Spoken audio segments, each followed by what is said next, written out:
बुधवार व्रत कथा। बहुत समय पहले की बात है। एक साहूकार था जो अपनी पत्नी के साथ रहता था। साहूकार की पत्नी बहुत धार्मिक थी और हर बुधवार को व्रत रखती थी। वह गणेश जी की पूजा करती थी और दान पुण्य भी करती थी। लेकिन साहूकार को ये सब पसंद नहीं था। वह बहुत कंजूस था और पत्नी को पूजा पाठ करने से रोकता था।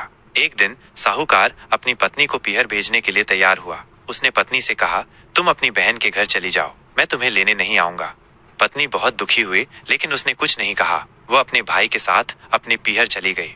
जब साहूकार की पत्नी अपने पीहर पहुंची तो उसने अपनी बहन को बुधवार के व्रत के बारे में बताया। उसकी बहन ने भी बुधवार का व्रत रखना शुरू कर दिया। दोनों बहनें मिलकर गणेश जी की पूजा करती थीं और उनका मन प्रसन्न रहता था।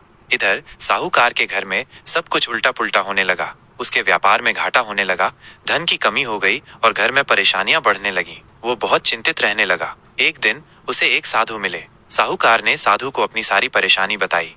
साधु ने साहूकार से कहा, तुमने अपनी पत्नी को बुधवार का व्रत रखने से रोका है, इसीलिए तुम्हारे घर में ये सब परेशानियां आ रही हैं। बुधवार का व्रत भगवान गणेश को समर्पित है। जो व्यक्ति इस व्रत को पूरी श्रद्धा से करता है उसे सभी सुख प्राप्त होते हैं।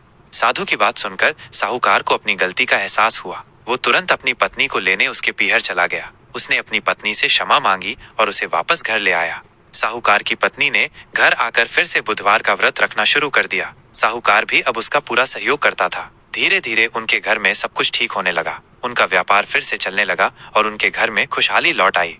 इस कथा से हमें ये शिक्षा मिलती है कि हमें हमेशा धर्म का पालन करना चाहिए और भगवान की पूजा अर्चना करनी चाहिए। जो व्यक्ति सच्चे मन से भगवान की भक्ति करता है उसे कभी किसी प्रकार की कमी नहीं होती है।